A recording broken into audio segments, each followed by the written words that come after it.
if statement, part 3, else if condition. In the last lesson, you've seen the else syntax, which is the default condition, which happens if the if argument fails, like if we test if a is bigger than 3 and it's not bigger than 3, it goes to the else. In this lesson, I will show you the else if, which is an extension of the else where you can make other tests, like if some condition fails, test for another condition, and then for another condition, and then in the end you can put the else as the default. In this lesson, we will do a simple grade system, where we have an int, which we call grade, which is the student's grade, and a string, which is the score, which is the text the student gets after he finishes the text. For example, if he gets 60 or below, he will get a score of fail. Above 70, pass. Above 80, good. And above 90, excellent. Here we have a bunch of conditions we need to test, and for that we will use the else if. Let's start. We will create an int called grade, and let's give it a grade of 80. And then we will create a string and call it score, and we will put an empty string at the start as a default value. And by the end of all of it, we will just output the score. And let's create our first if. If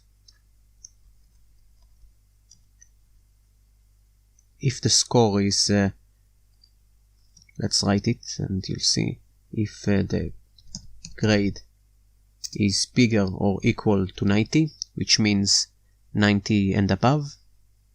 If grade is 90 and above, score is equals to excellent. Now let's copy all of this and we'll write else and paste the if as we will reuse it. And this is how you use else if. You write else and if. And here we just need to change a few values. We said above 80 is good. A good score. And now we will copy the whole else if and create another condition.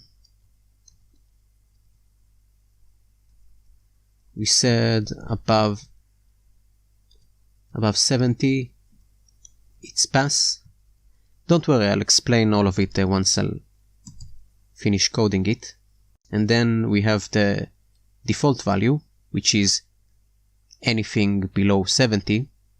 You see, if grade is above 70, it will output good. If it's above 90 or 90, it will put excellent. If it's above 70 and higher and still below 80, it will be pass. So the default value is whatever below it, even minus scores. Like if it's -2, as an extreme example, it will go to the else, because it doesn't have any other condition. It goes to the default. So the default will be score fail. Fail. Okay, so as you can see, we test for a bunch of conditions at the same time. First we check if the grade is bigger or equals to 90, and then if this brings false, if this returns false here, if this statement is false, it goes to the else if grade is bigger or equals to 80. If it is, it does this code. If not, it goes to the next else if. If grade is bigger than 70, bigger or equal to, we have an equal sign here, it will make score equals this number, and for the rest of the numbers, the rest of the cases, which is in our case below 60, below 70, which is 69 and below, it will be a score of fail. And finally, it will just output the string. I can output it each time, but it's a waste of space and code, so I decided to output the score outside of all of my testing. How do they call it? Keep rendering and logic separate. So yeah, this is the logic part, and this is the rendering part. You know, here we render to the console. Let's run it, and you see that our grade is 80. So it will go here, and you will see that grade is not bigger or equal to 90. So this will return false, and it will go to the next else if, and it will check if grade is bigger or equals to 80. Yes, it's equal to 80. So it will run this code. It will set score to good. If you remember how variables work, the equals sets the value. Here we set it to nothing, and here we reset it to another value. Let's run it, and you will see the score is good. Good. Now let's do a score of 95.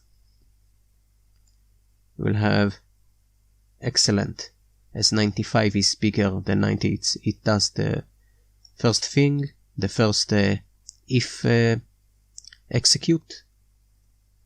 What's inside the curly brackets is called a execute of the if. So here it returns true on the first try, so it will run this and ignore all the others. It will just ignore them, ignore all the other ifs and else and whatever, and it will do excellent. Let's say we have a score of let's do something you know, that shouldn't work, like let's say minus 12. It will go for here, and it's not bigger than 90 or equal to 90, not. It will fail this condition and this condition, so it will go to the final default one, fail. Let's test it. Yep, fail. So let's say the student got a mark of 40. Still, fail. Let's say he got 71. It should be pass. Yep, pass. It tests here and it returns false. Then it tests here again and it returns false. So it goes to this condition. Grade is bigger or equals to 70. Let's see. 71 is bigger than 70. So score will be pass.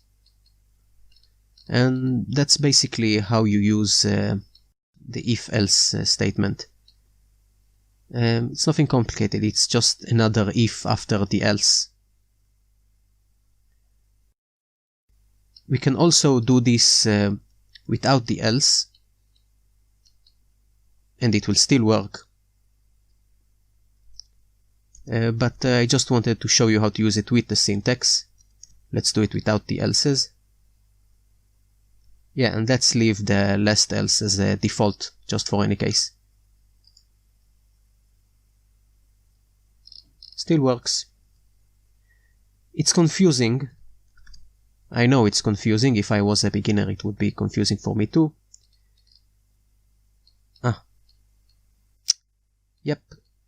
So as you can see, it doesn't work without the else because grade is bigger than 70 here. So it gets inside here and uses it as pass. So in our case, we can't use separate ifs. So this is a perfect example of when to use the else if statement in a case where you need to check for a lot of conditions with the same value. For example, you can use the else if, and it will go through each test you want to run for that value and do whatever code you need for that value. If you don't understand it or anything, you can always use the Q&A. Yeah, that's kind of it for this lesson. Let's see, we've gone through everything. Yeah, as I said, you have the if, the test for the first value test, and then we have the second if, the else if, and we do it all together, chained one after the other. It's ifs chained with else if. And that's it for this lesson.